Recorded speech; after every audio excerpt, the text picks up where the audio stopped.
Welcome back to Acolyte Aftermath, the official Star Wars the Acolyte after show of Comic Book Nation, which is the official podcast of Comicbook.com. I am your host, Kofi Outlaw, and joining me today are my co-host, Joe Schmidt, our assistant managing editor, and one of our Swiss Army knife experts on so many things from comics to TV. She now is crushing even SNL on Saturday nights and Star Wars as well. You better believe it. Nicole Drum is back with us on the show. What's up, guys? Hey. It's great to be back. And I honestly don't think that it can't be overstated how much Nicole does for Comicbook.com. Oh, no. She is the grease that makes the wheels turn. So, like, if you're a fan of our site in any way, like, Nicole has been behind the scenes making levers pull and, like, levies being turned. You know, like, she's doing a lot of magic in the backstage area. And so we appreciate you, Nicole. Also, hell of a writer, too. Thank you. And I would say pay no attention to the man behind the curtain, but in this case, apparently you want to. So, yay. Okay, well, we needed the expertise here, especially for this episode of The Acolyte. This is episode 3. We launched our show with the episode 1 and 2 premiere, and, we've since had some time to kind of absorb the feedback to the show, which has been kind of a slow start, slow burn to people kind of waiting and seeing what the show is about, what kind of the feedback is. And because like I said in our last episode, I don't think a lot of people actually understood what this is about. I was one of them. I didn't watch a lot of the trailers. So when this show started and we got like May and Osha and that whole thing, I was pleasantly surprised that it wasn't just this simple mystery with this one assassin, that was this deeper story. There were a lot of wonderful implications in the first 2 episodes about what had happened to May and Osha, what their situation was with the Jedi, these 4 Jedi, Endara, Saul, Kalnaka, and Torben. And in Star Wars, we know these things can sometimes drag out and be like long mysteries. Not in The Acolyte. We come to episode 3, and I think a lot of fans, I think this is going to be an interesting episode that could be make or break for quite a few fans when they realize we're getting this bottle episode that will fully delve into, or will it? Because I want to get into this at the end, but I feel like The Acolyte is very good at making us think one thing before we're going to find out another. But we seemingly get the bulk of the backstory about what happened with Osha and May, why these two are significant, where they come from, and how these characters we saw in trailers like Jodie Turner-Smith's Mother Aniseya kind of fits into this story. So we're going to start off with a recap. Then we are going to hear some commentary from Jodie Turner-Smith about her role as Mother Aniseya, and then we will conclude getting geeky into the deeper lore of Star Wars and what this all means. So that's my favorite part. That's my favorite part of the show. Yeah, me too. That's what I'm really here for. But up first, Nicole, let's kind of catch up because people have heard from Joe and I. How are you enjoying The Acolyte as a whole, and what did you think of episode 3?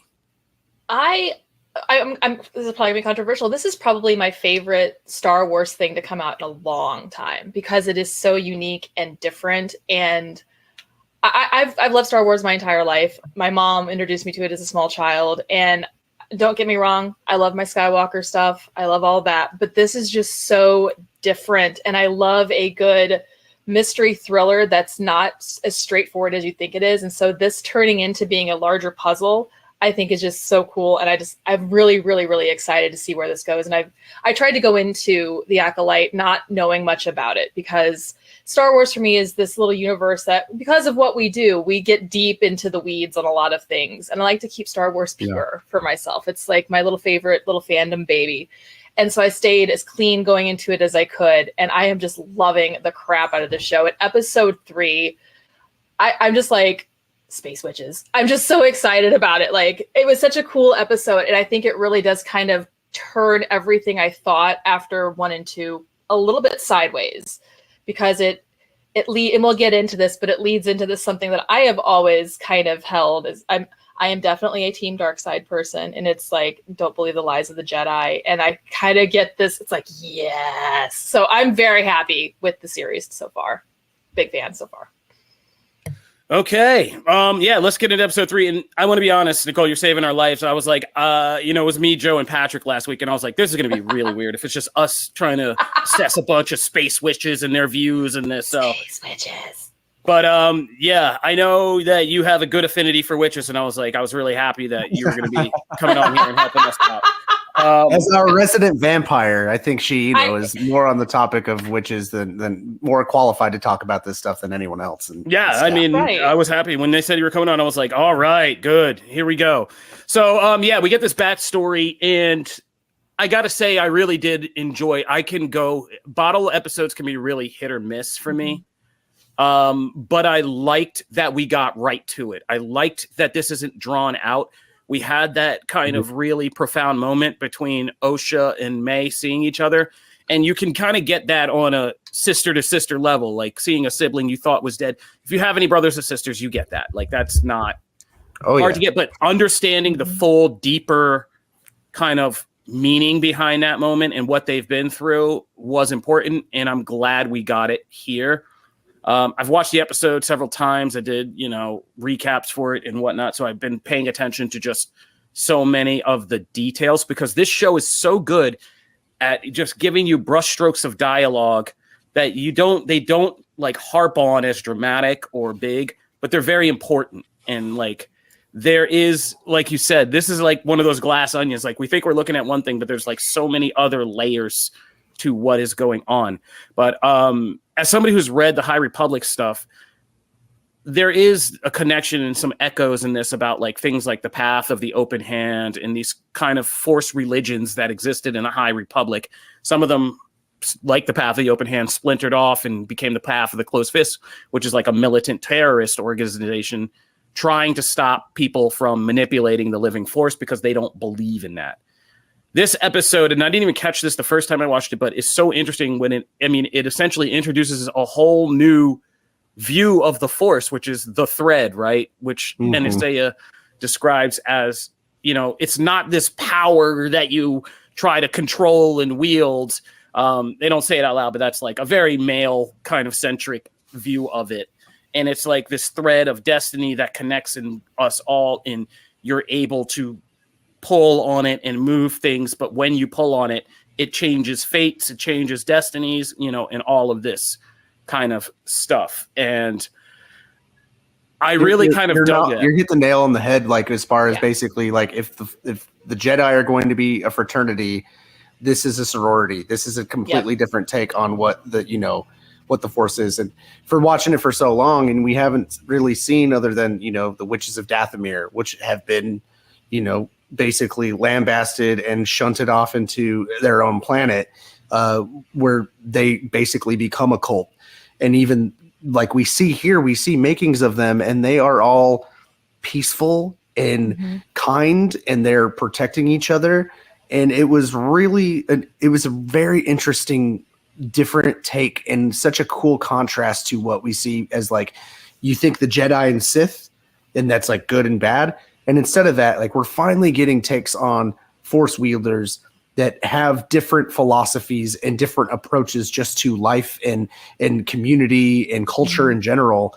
And, you see them all. And especially like you mentioned this in that Mother Coral, she's Dathomir, she has the spikes. She looks, she comes from the same area. She looks like from the same race as Darth Maul. And so you're kind of conditioned like, oh, there's something bad with her, but she's just this cool witch, stern, concerned mother, and we see all these cool things in this short episode of that shows us a different culture and a different way of viewing the Force that we haven't seen in this franchise very often. Yeah, it's a really interesting exploration of the concept of the divine feminine within this very masculine sense of the Force. And if you consider the Force magic, this is very much a way of bridging the gap between the extreme sides, which I very much see the light and the dark side of the Force as extremes. And within this central group of witches, this divine feminine exploration of it you are very much getting there is a gray area that consists of people who have different approaches to it, even within that group. So you get Mother Coral, who is perhaps a little more stern, and you get Mother Aniseya, who is the more touchy-feely, yes, you can have that sweet, even though you've broken the rules kind of thing. And that really is kind of what the practice of magic, even in our real modern contemporary world, is. It's taking the concepts of the universal forces of extremes and creating more of a neutral gray central area that expands upon it. And I think it's really neat to see this on a galactic scale with these witches who are just so cool. Like I said, the High Republic did this in some of the literature about, especially going back to the beginning of the era, which is like 250 years before this. But I don't think it's as effective as seeing this in this episode. And like Joe said, like seeing the Coven of Witches and their culture, and there is nothing nefarious about them. Like the most violent thing they say is, we don't want people coming and taking our children. And they have this kind of violent opposition to the Jedi, fair or not, that, you know, that they just don't want that. But they are peaceful. They are a sustained community. There's a marketplace where they're handing out treats. And it's an interesting thing to see. And I just wrote an article about this, about what we learned in the first two episodes, which are the brushstrokes we get that tell us, like, yeah, Jedis are like space cops if normally, but this is like space cops if like the, you know, Blue Lives thing had gone like full mainstream, and now they just walk around the universe doing what they want, mind reading people, have a registry like X-Men style for anybody who's using the Force, and have to get their approval, and like all of this stuff that they think they're doing the right things. But, you know, we know, because there's so much dramatic irony in this show. And if anybody listening doesn't know what that means, it's dramatic irony is like where the characters don't know stuff that you, the audience, know. So we know that these are all the starts of the hubris, the thinking we have it all under control. We've got a lock on this. We're the best way. We're the best way to tell everybody how to use the Force. And that eventually comes back to bite them in the ass so badly that it results in the universe's darkest time, which is arguably a pendulum swing from this light side controlling everything to dark side controlling everything. And yeah, I love that. I wanted to go this way. Creates balance. The Force will always create its own balance. It'll overcorrect and swing in the direction that it needs to go to. And a lot of people mistake balance, and this is a big thing in my life because I was just we were talking before about our kids, but I was having this conversation with my son the other day and trying to get him to emotional management, which is like teaching a human to manage their emotions is nuts. But like when I was trying to give him a thing, almost impossible. Yes, it is. It's very much. That's why we're all messed up and have parental issues, but are also trying to parent at the same time. And like, yes, we all need therapy. Yeah. I've had mine, and I can confirm much of this. But yeah, I was like scales and balance, and I was like trying to tell him like balance is like this process of making sure no one thing spikes too high. So even when you're sad, really happy, you got to kind of measure it out and remember, maybe there aren't people who have it this well. Maybe it isn't so great, and I got to remember some kind of calm and humility. But when you're sad, you got to be able to pull yourself up with happy memories and pull yourself up. And like, yeah, I think people always think balance just means being good, being like settled, but that's not it. It's making sure that you can handle both of these things, the good and the bad, and you know how to kind of keep them in both in an equal check. And so, yeah, that's the Force. Now that was a long rant for me to recover my memory, and I wanted to you make a really good point, because, and that's why I think that this is such the perfect group to talk about this, because we're all parents and we all know what it's like to raise young children and the difficulty that comes with it and the complexities that come with it. And so you can't have a conflict without some sort of inciting incident. And we see that here in this episode. And it's really, wouldn't it be perfect if like the impetuousness of children and their impulses did not just set the world on fire, almost literally in this case, So it was really funny. And I want to get both your guys' opinions on this, because my wife and I watched it, and she is Team May and I'm Team Osha. Like, we are very divided in this household, and we're both watching it and we're both finding reasons to root for our favorite twin. I'm like, Osha obviously has a clear head, and like she doesn't want to be thrust into this role, and she's like, my wife is just like, well, May obviously is caring for her sister in a very maternal aspect of it. And she loves her sister, and she's heard horror stories, and she's just protective of her loved one. And I feel like that kind of defines both of us, because my wife comes from a big family. And she has a ton of little sisters that she is taking care of, and little brother. And then me, I'm the youngest of a family, and I have an older brother, and we both have our own lives. So I wanted to get are you guys, are you team May or team OSHA? I want to hear this from both of you. Oh, I'm Team OSHA only because Team May. I mean, May seemed kind of crazy in this episode. She did. She set something on fire. She killed. Yeah. Well, we don't know. We don't know. We don't know. But she did threaten to murder her sister. Yeah, no, but I want to get into that. But she did the butterfly thing at the beginning. I was like, oh man, that's the serial killer stuff. That was the first red flag. Yeah, holding an innocent creature and being like, come on, little girl, get out of here. That's some Dexter that gave me the freaky. Yeah, that was a freaky horror freaky horror movie little girl trope. That freaks me. I mean, there's a reason that works. It freaked me out a little bit, but I wanted to get into the brushstrokes of some of the things that are implied in this episode, but you can quickly forget because of the present action and stuff that we skip over. So the witches, we know, it seems like, not only they were peaceful, but they were coming from circumstances where they were outright hunted. Mm-hmm. There's a part where they say, Aniseya is like, we were hunted near extinction, and we found this place. And their coven is so cool because at the end, when it's burning, you see it for the first time, I think, from a distance. It's like this little thing built into the top of a mountain crater with these kind of levels to it, with the power core down there and like the living space up here and all that. But they built the this whole design thing. of that building was so cool. Like that bridge that goes to the suspended rock in the middle of it is just such a cool design. It's such a cool design. Yeah, it's such a cool design. And so at some point, and this is what I was writing about, there is this massive shift between when the Jedi are part of a convocation of the Force, which is groups of Force religions, to where everything is so controlled that this other religion felt they had to go into hiding for survival. And in that kind of state of the universe.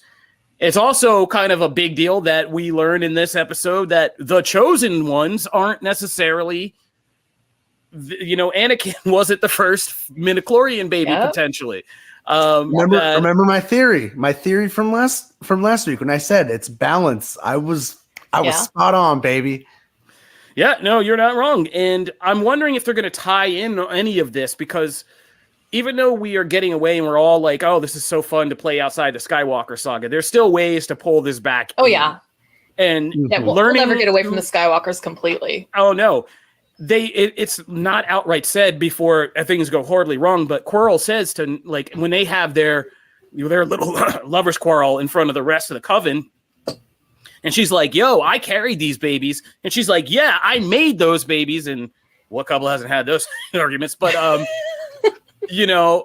she's like, yeah, but what happens if the Jedi found out how you made them? Mm-hmm. And then she's like, oh, and she does that little gif, the guy from the rap battle. He's like, ugh. Yeah. And even we can go into this later but that is some fan theory. Darth Plagueis the Wise. Yeah, that's what I'm saying. Midichlorian stuff, it's where did they get that knowledge? Who did, Sith, I don't think are in the book studying things. They take what they know from others. Yep. So these children who were born from midichlorians might be vastly more important than we know. And to I hope they're not being forced to explain Rise of Skywalker anymore. But it's on the table. We're still explaining that away. There's already those memes going out of people saying May survived. This is an echo of Palpatine. Somehow Palpatine survived. Somehow May survived. The good old Oscar Isaac. Yeah, that's a good me. Because that's what Saul says in the last episode when they're flying to Olega. They're and he's giving them the whole backstory. Somehow she survived, and people were like, "Oh yeah!" Leslie Hayden knows exactly what she's doing. Oh yeah. Oh yeah. No, that's what I love about this is she's so in command of all of these, how everything that echoes, even if she doesn't put a hard point on it. It's oh yeah, I know. Yeah. And like I said, we got a new midichlorian baby chosen one, and we didn't outright come out and say that at any point. They showed you it. They showed, how they valued these two. And I'm so curious about what actually happened when that ceremony took place, because Osha never got through it, but May did and got the mark. And I kind of am wondering, like, what does that mean? Because the show hasn't clearly defined it. We know Osha that both of them can be Force warriors, but we don't know, like, specifically what May got from that and what it does to connect her to the thread and all that. So yeah, I'm really super curious about that. And the other point, of course, it gets interrupted, by the Jedi coming along. Yeah. Which, again, the inciting incident. And I know we've kind of been giving the Jedi shit this last episode, and then as in this we episode. should. I mean, yes, but we also see that, like, they're there, and they're not going in guns blazing, guns drawn. No, they are not. They're there. They are not. And Soul, again, comes across as the MVP of just being a helpful person of, like, I want to help you. Do you want to come with me? And of course, the insistence, though, like the dogmatic narrative, like they both need to be tested and it needs to be private. We must test the children. I understand that and how that escalates the conflict, but still, like, the Jedi are there to do good in what they feel is good and what their practice is. And yes, exactly. And so I understand, like, how it escalates because of the different, like, the conflicting classes and their different viewpoints of how to utilize the Force. And also, they want to protect their children, and people are trying to take their children from them. And anyone at that point is going to do whatever it takes to make sure your kids are safe. Yeah. And you definitely get the strong impression that whatever happened that drove them to this new location where they've built their culture again, this has happened before, where probably the Jedi or whatever the Jedi presented themselves as previously came and took the kids. And you definitely get the impression that they've seen this film before and they did not like the ending. And that's why this is a thing. I see what you did there. Yes, you see what I did there because I have to do it every time. I have to. It's my Kofi, thing. that was a Taylor Swift reference in case. Oh, was it? Yeah. Oh, very well done. Very well done. I didn't even notice. You got it past me. I am a Swiss Army knife, but also I think to the Swift point about the Jedi, Army knife. A Swift Army. Oh, that was a good one. I'm going to use that.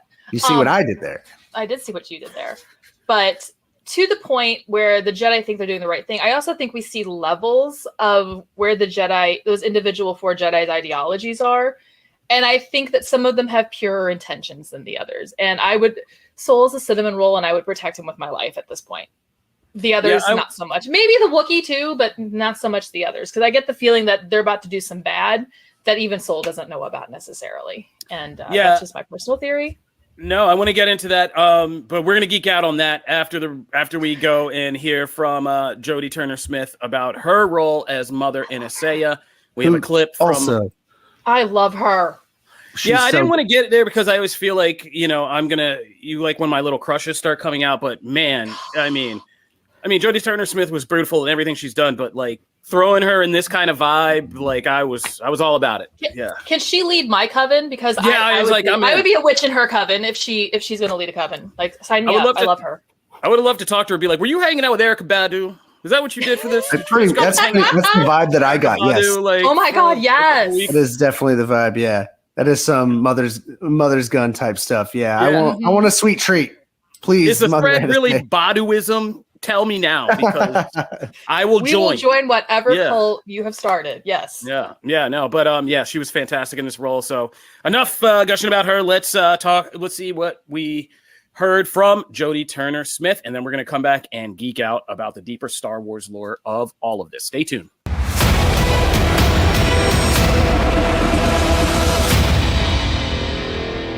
In a galaxy where sort of every choice is made by light or darkness, your character really encourages individualism, and I think it's really cool to see that. So I'd love to hear about kind of your perspective of Mother Aniseya and her relationship to the Force and the politics of this world and how that informs her choices as a mother in this world. Just having a philosophy that says that instead of saying it's about light or dark, but it's about individualism is very mother-like, right?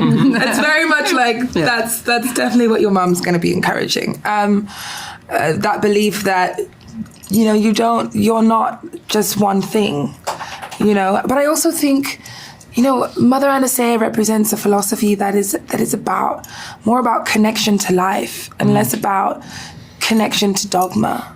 Do you know what I mean? I think that's where she's resistant to the idea of institution.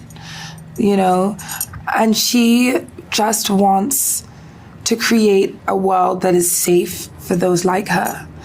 And so that means resisting institution, because institution is saying that what she is wrong, you know, and she doesn't believe that at all. So let me ask this. What does your character think of Jedi in this world? Because those do seem to be like characters who are more leaning in towards institution a bit. I just think that Mother Aniseya feels that institution is not correct in who she is. So that means if a Jedi believes in what the institution is touting, then that Jedi is believing something that is not correct. That's fair. That's fair. It's going to be interesting to see how those ideas clash maybe in the Acolyte. Yeah. Maybe we'll see. I'm not going to give anything away. Thank you to Jodie Turner-Smith for stopping by and chatting with Comicbook.com about the Acolyte. Be sure to check out the rest of our interviews on Comicbook.com interviews and on our YouTube page. All right, Joe, Nicole, let's get really geeky here. So we were talking about this episode and kind of the subtle reveals that it makes. When I watched it the second time, I did not catch this the first time. But there is a pivotal thing that happens during the sequence when Osha gets out of her room and is like running under this like little subterranean tunnel. She passes this grate overhead and she hears something like an incredible thud or crash, and she hears screaming, and she's just like, what? And then she keeps moving. And that's where she comes out of the catwalk and sees May and sees Saul and all that. But the second time I looked at it, I was like, oh, wait, like, yeah, that is something significant. What do you guys think happened right there? It's really hard to say considering everything that we don't know about what, like, right. I think that's what this episode really hit me, why it hit me so well is because they still obfuscate what really happened. You know, like they obviously portray May as being the culprit and setting this fire, but they do a good job of showing like you don't know. But as a child experiencing that in the moment, you see why Osha blames May for the death of her parents and everything that happened. That scene was very confusing, but it seems intentional because it's obviously a thread that is left that we're going to revisit very, very quickly. Yeah. Like we don't know how May survived. So yeah, we don't know how May survived. For me, the thing that jumped out at me is, and this is as somebody who's experienced a building fire, I was kind of between two things because one, when you are in a building fire, like my first thought was like, well, fires move very quickly and sometimes they really do create bigger issues that you don't think would even be possible because heat does things to materials, and what seems like, oh, this fire's here can cause a problem over here very quickly. That my house caught on fire 6 months ago. Like, and I put it out. You know, the adrenaline hits and you become a different person. Like everything that happens to you, like, yes, I get it. Like, but at the same time, I kept thinking two things. This seems awfully suspicious considering that this seems bigger than a fire. This seems like something else is happening here. And also, how did Soul know to get there so fast? Like, yeah. I am just super suspicious. I'm a suspicious person by nature, I feel like, but also I'm suspicious of the Jedi by nature. And so my thought is like the math isn't mathing here. Something feels much bigger. And it would also kind of explain to an extent why adult May is perhaps a little bit more bitter than just the Jedi came and tested us and split me and my sister up, because while trauma does kind of freeze you emotionally in place where you are when the traumatic incident happens, she's also clearly a little bit more mature and a little more refined in her anger. And we also know from previous episodes, like she's got bigger beef, like with Torben, you know, and the find fact your that she's absolution. Able to- she's able to convince Torben to kill himself. Yeah, and if it were just say, oh, I set a fire and killed everybody, and oh, you guys tried to test me and my sister, I feel like that thud is indicative of there was something much hinkier going on. And I'm very curious to see if we find out what that is, and when we find out what that is, and from whose perspective we're going to see that from. Because obviously May survived, and she had to survive somehow, what seemed like unsurvivable since everybody else died. Why did she survive? And I think there's some more at play. And why was she running down there? And I think, I think there's a lot of clues that we can start to go back from this episode and look at. Like, we know these 4 Jedi were obviously close or had worked together. And After this, they weren't. Torben's been in a vow for 10 years. Kalnaka goes and disappears from everybody. And Dara is just out there, and she's in a bar, kind of in a cantina, hanging out with basically drinking herself. Yeah. Yes. So, and Saul is the guilt. only one. Yeah, Saul is the only one who remains. But I also wondered, like, where was he going to find Osha when this all happened? He was obviously concerned about her and getting her, and not with these other Jedi who we don't see at the end of this.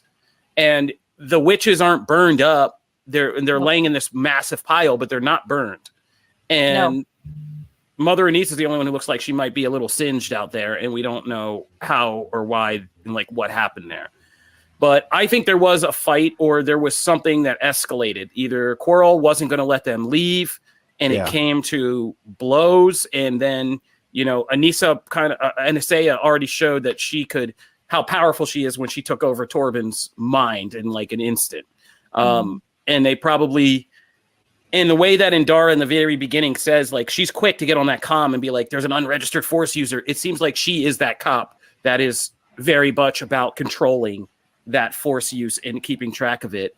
And I think the Jedi just had this mandate that if there are out of control Force users, you've got to put them down. Like, you got them down. Yeah. Yeah, you got to stop them. And like, I really hope it doesn't get to that though, because Star Wars has been very cut and dry for so long, where, and it's not even just Star Wars, but it's just kind of modern storytelling where I feel let down every time that they hint that there's some complexity into how something happens. Like, my vision of what the truth is, different from your vision, going back to Rashomon, Akira Kurosawa, one of the greatest movies of all time.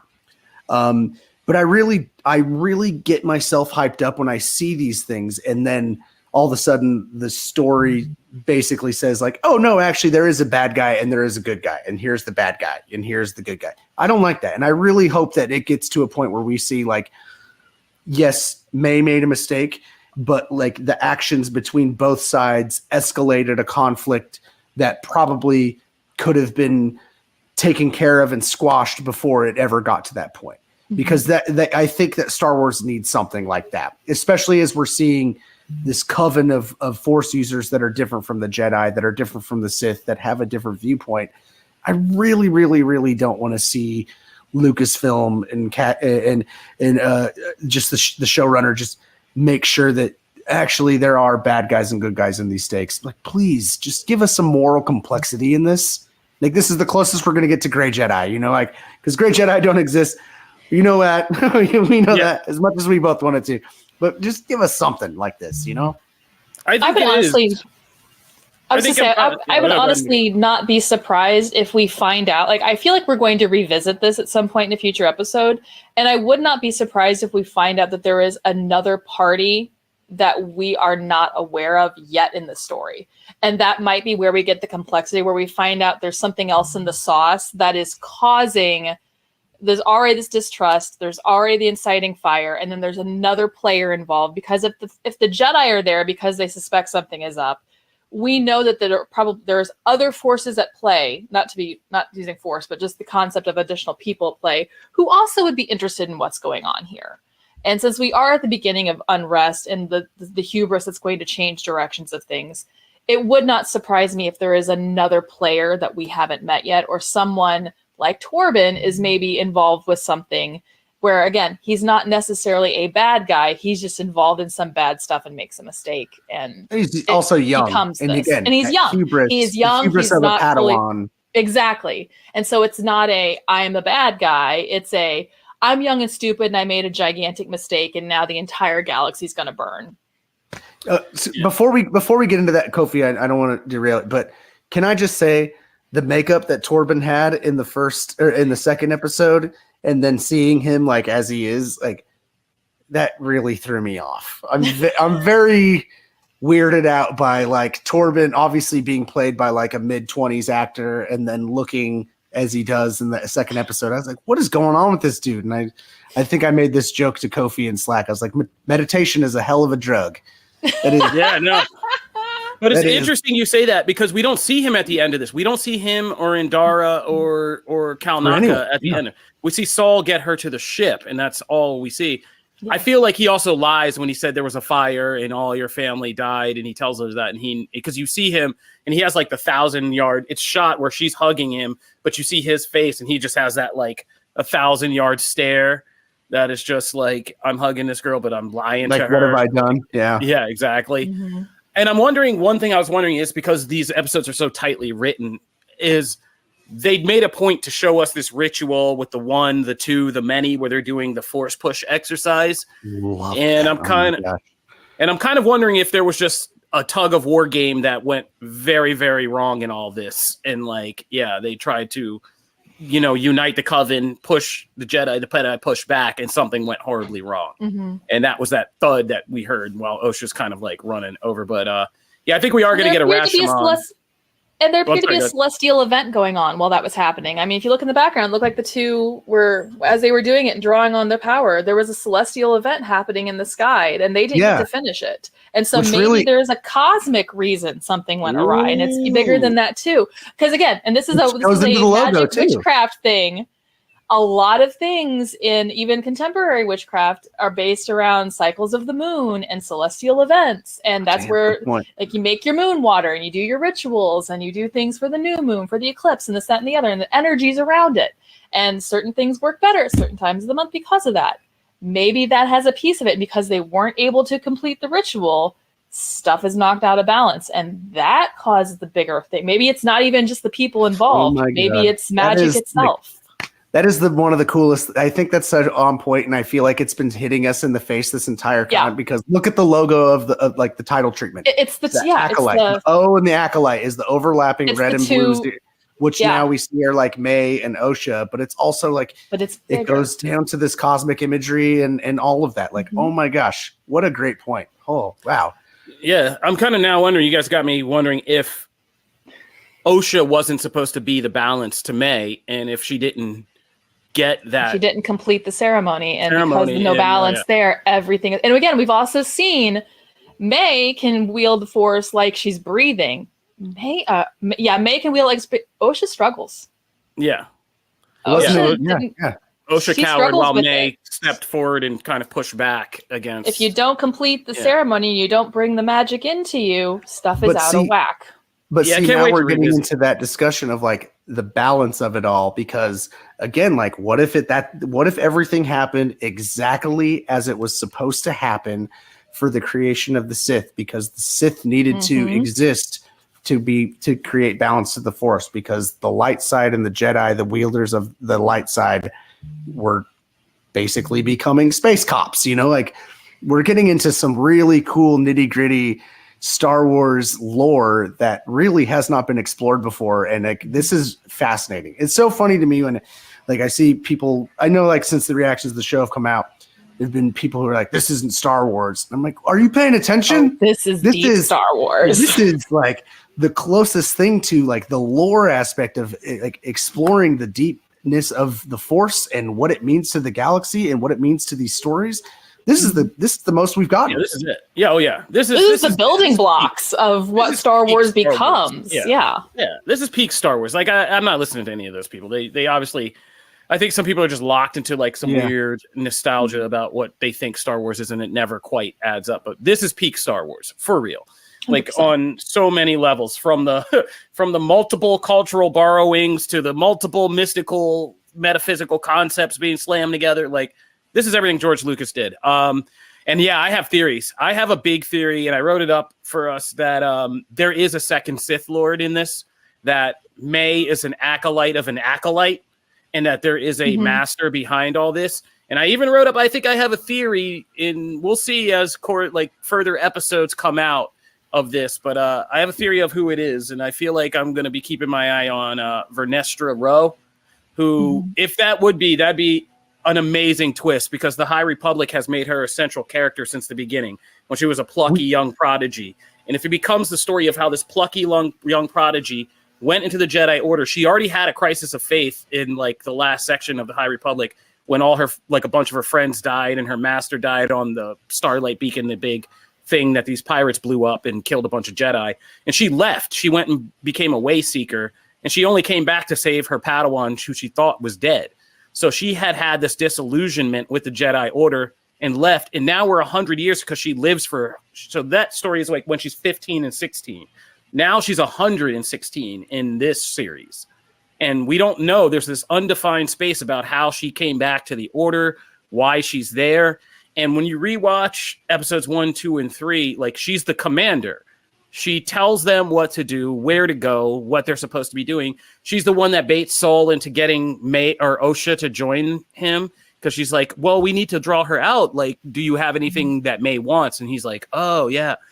And I'm wondering if I find out that she sent the Jedi to this place to go and find these girls, I'm going to be like, oh, but that would be a great story about this young prodigy from the High Republic who eventually lived long enough to be like, yeah, we're crazy. That's super cool. Yeah, and then just kind of like starts there. But that's just my crazy rabbit hole theory. But I do think you're right. There is another presence. There is a Sith Lord. There's somebody who has a longer overview of what this all is and is like a real Sith Lord. And what I wrote about, because the Master, we know from previews that the Master is going to throw down, and be on the battlefield and pushing people around and sparking that lightsaber and doing all that.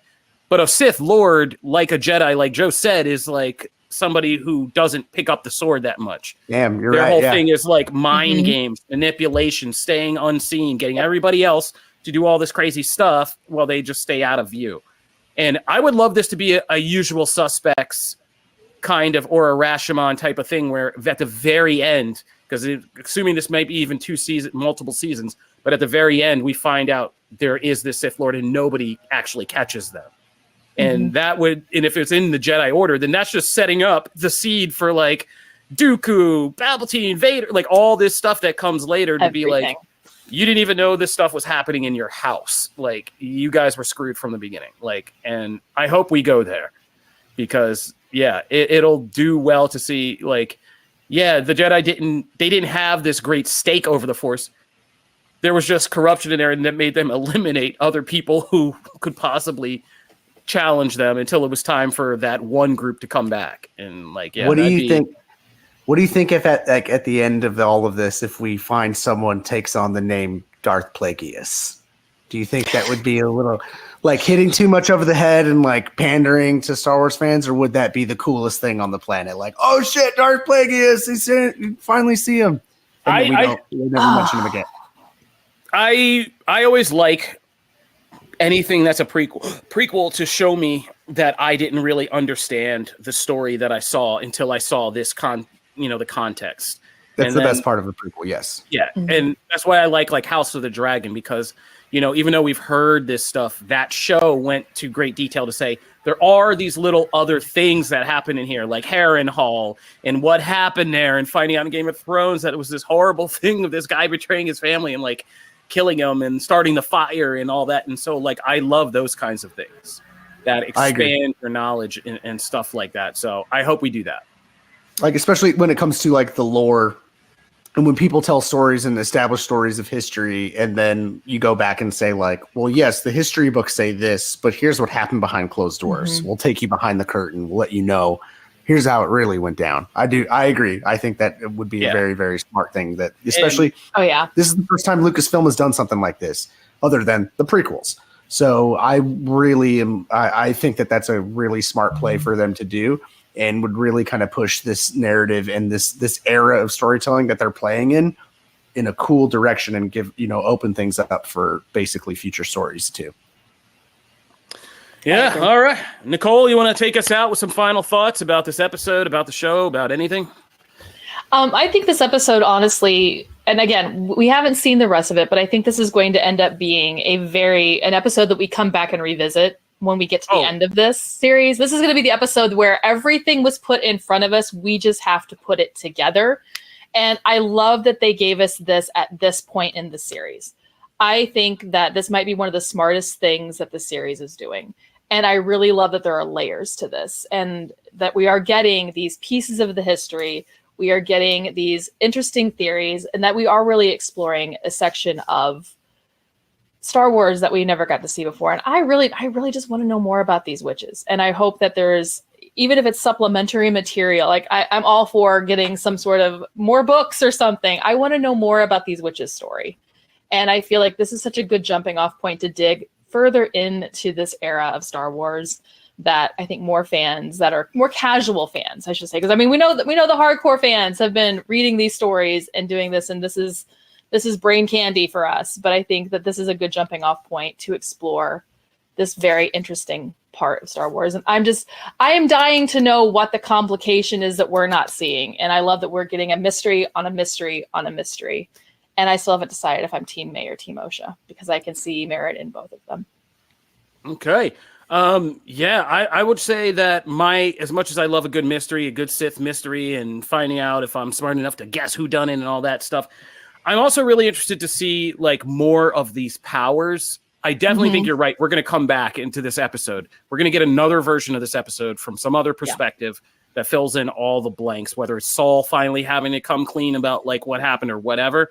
But I hope we get to learn more about this alternative form of power, like the thread, and how, like what Mother Aniseya does with that to kind of do things like possess somebody, force push, and how she manipulates that, and what new powers outside of Jedi stuff we possibly get with that, and how and like what it all means for May and that mark on her head and all that. So I'm really eager to learn more about that, which is something I don't think I've ever said in Star Wars. Like, I'm so eager to learn about this other new power or way of the Force. So yeah, I'm intrigued. I'm intrigued. The production on this was great. And just fantastic cast. I don't even know who. I have to go back and do my due diligence about who played Mother Quirrell and all that. But like, great acting in this, and kind of great performances. And yeah, this was an unexpected episode. I'll be interested to see what the fandom says, but I think it was a good one and a crucial one. And it's how you do a bottle episode. It had loads of meaning. This honestly is probably the best bottle episode I've ever seen of anything, really. We got to give our flowers to Carrie-Anne Moss, because that woman embodies the qualities of a Jedi. Like, it makes so much sense. It's like such a brainless thing. Like, of course, Trinity from The Matrix would be the best Jedi.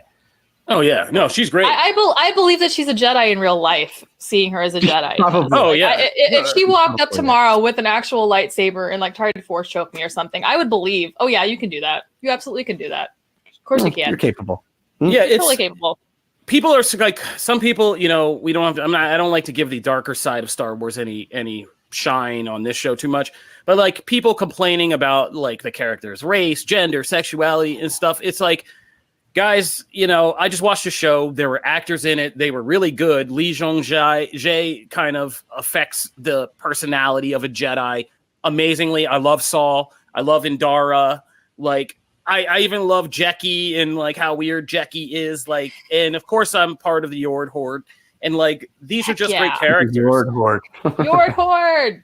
I've been more interested in these Jedi than just about any other Jedi since the original trilogy, right? Like, so, and no hate on Rey. I think Rey was a victim of, you know, that whole sequel trilogy mess. But like, these are the Jedi I've been most interested in a long time. They have personalities. They're all interesting. I don't care what their bio makeup is. They're just great characters. And I'm just interested to kind of play. And I've been reading the High Republic, and these are still some of my favorite characters yet. So yeah, I'm loving it, and I want to keep going. I agree. And then, you know, like Kofi, I know like when Last Jedi came out, that was one of the things that I would always defend is, you know, like, Star Wars is not a mystery. Star Wars is not about who the main bad guy is, because it was a fantasy. But that's the main franchise. And that's what these different shows are meant to explore.